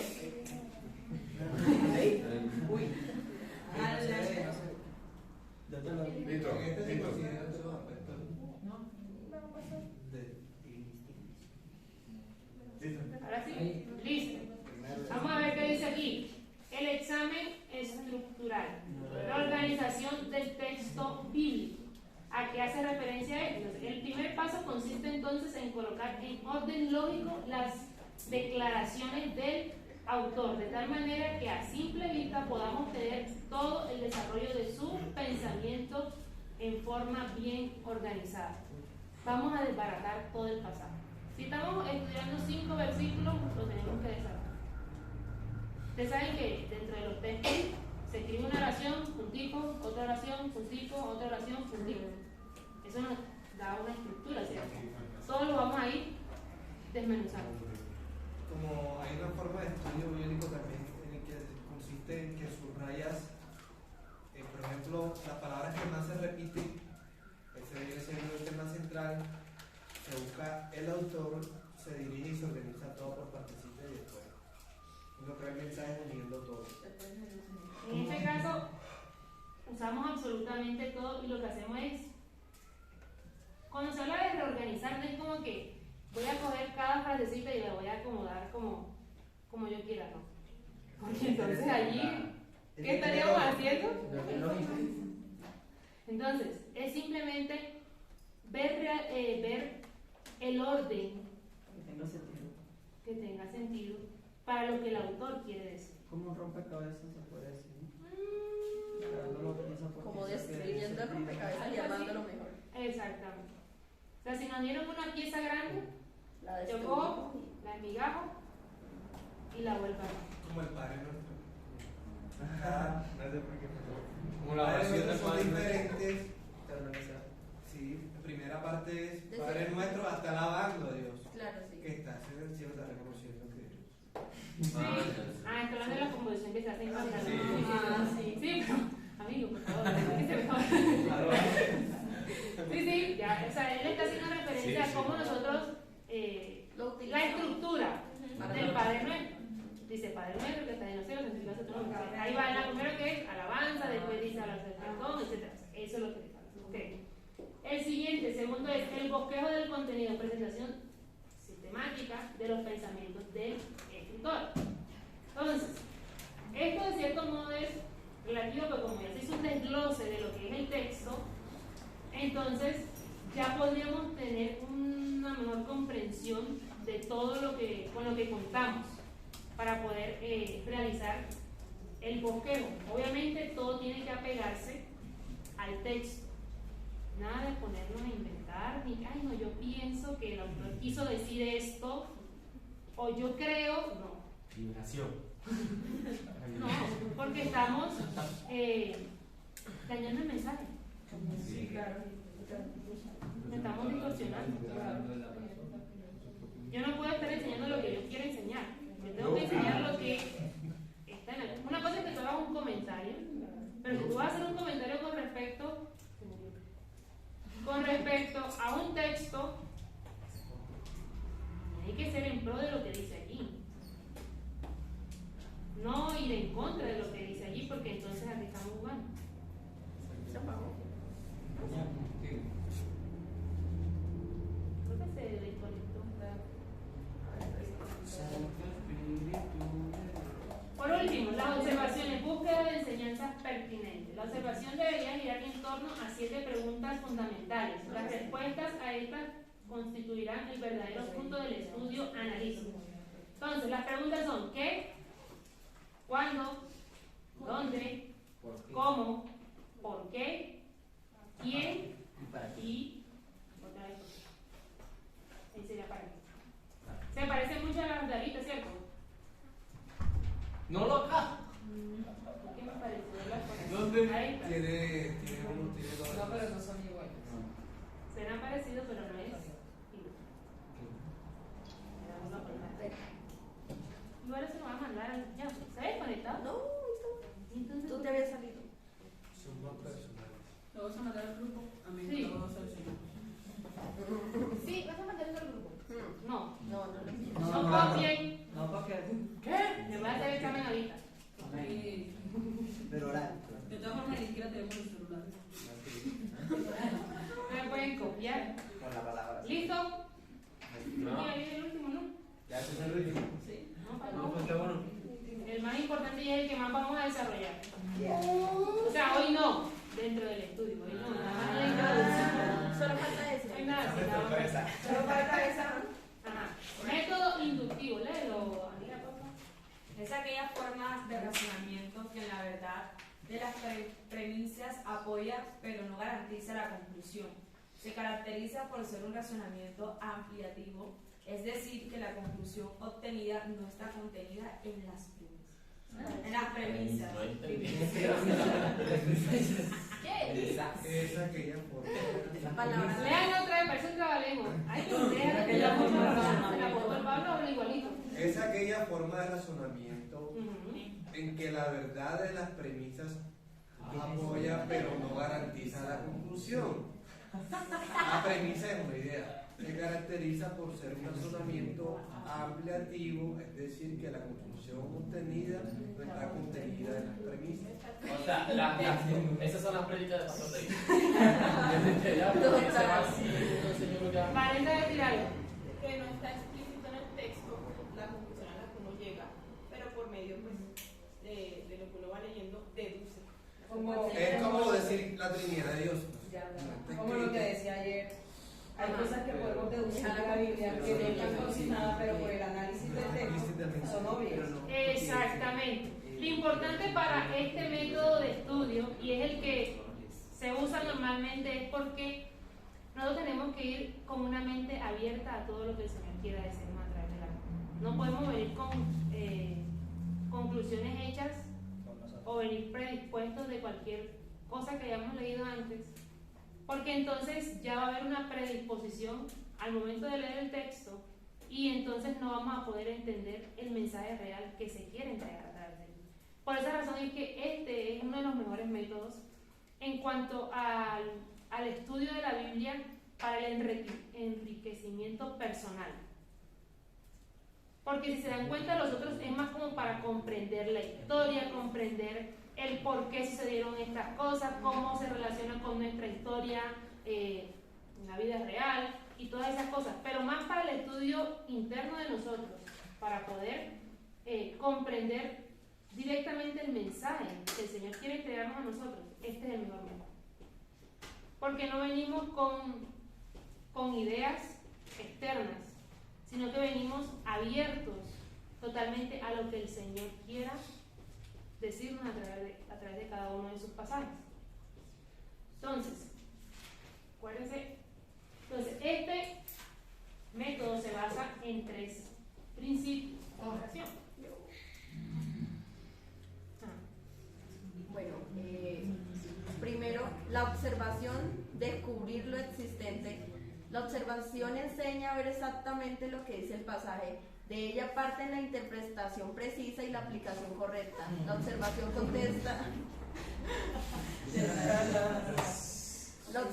contesta la pregunta. ¿Qué dice el pasaje?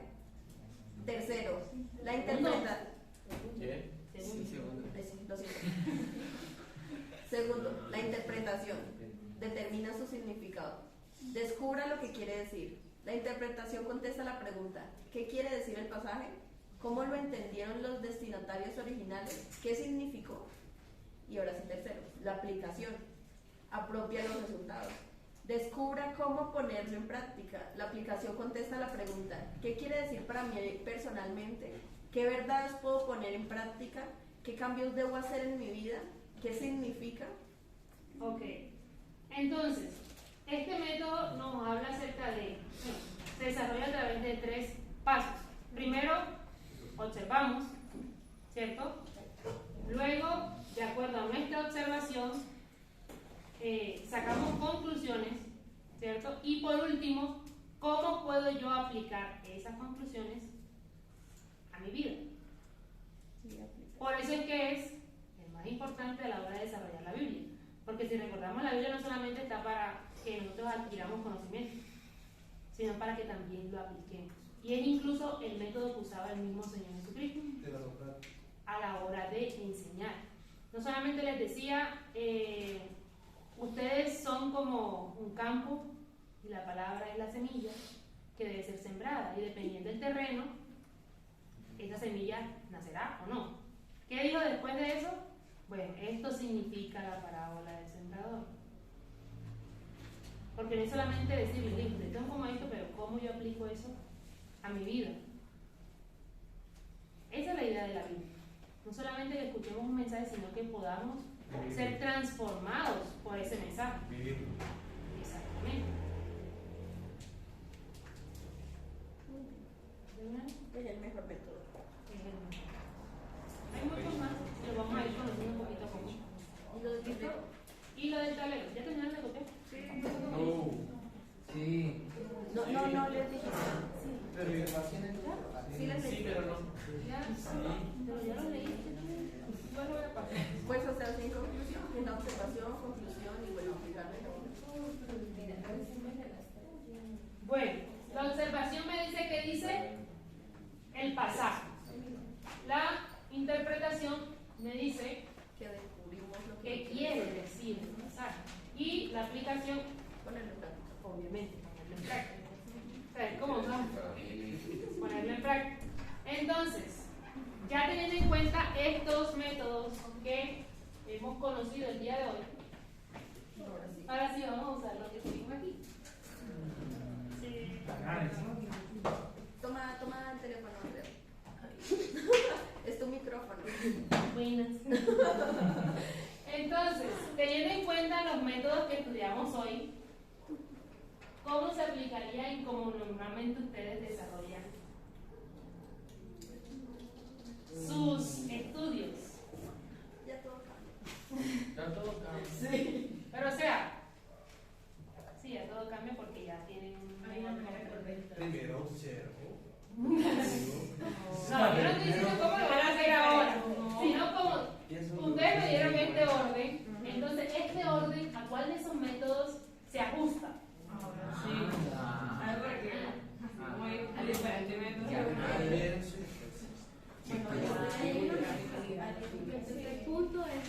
Entonces, el que según ustedes practican, que al final fue como, porque estaban dando enredados, entonces, ¿a cuál de los 5 métodos? Ahí creo que al sintético y al analítico. No, yo creo que es el inductivo y el... Al inductivo y el crítico. El sintético es el que se No, porque no, verificamente esto sea real más o menos. Piénsenlo y lleguen a un acuerdo, por favor. Antes de las 12.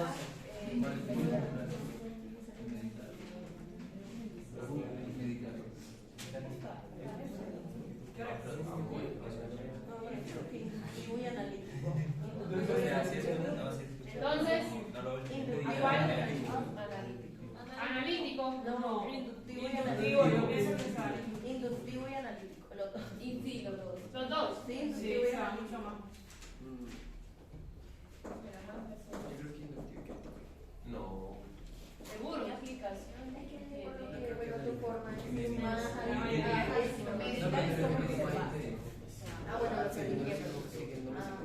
Eso depende, porque si ahí no se le hace investigación y nada más dice investigan contexto, bueno, el contexto que de la Biblia, solamente la Biblia, entonces el método sintético me dice, tema central de la, dice, este método es el que se requiere, no requiere agentes externos, todo se basa en el libro, o sea, se enfoca en el libro y solo en eso, o sea, no abarca nada externo. Y simplifica al máximo para lograr obtener el mensaje central de lo que quiere decir. Entonces, yo lo voy a decir. Inductivo también. Sintético. Inductivo. Ok. La predicación del pastor Moisés. Analítico. Oh, yo creo que es crítico porque él siempre nos habla de la historia primeramente y de ahí ya viene después todo lo demás. Crítica.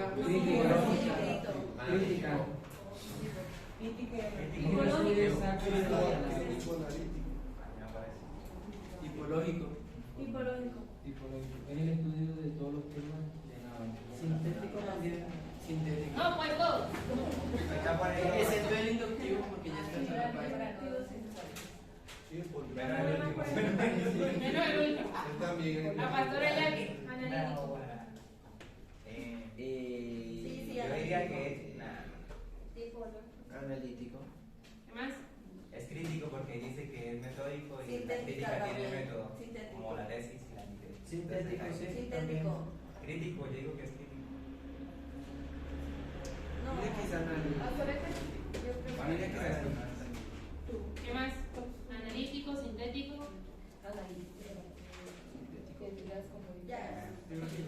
Esos dos sí. No, también tipológico, ¿no? Porque compara con la playa. Pero tipológico. Sí, tipológico, porque comparan. Inductivo. Ayuda también inductivo, o sea, ellos Sí. también usan el método inductivo Sí. porque hay cosas Inductivo. que en la Biblia como tal no se expresan, pero por medio de la enseñanza lo cotejan a la realidad que vivimos, lo traen a la realidad que vivimos. Inductivo. Entonces, eso es inductivo. El pastor Moisés usa el inductivo. También. Muchísimo, claro que sí. O sea, Que no tienen oídos es otra cosa. ¿Y ya que también? Sí, sí, también. Sí. Y parte crítico. Porque lo dije yo. ¿Y yo? Inductivo primeramente. Ahí va uno divertido. ella no, a mí me parece que ella no usa mucho el inductivo. Analítico también. El analítico. Sí, analítico. Sintético. Sintético. Crítico también. Y el crítico. Sintético. Analítico y sintético. Ahora no mucho sintético. ¿Analítico también? No. Más o menos. Sí,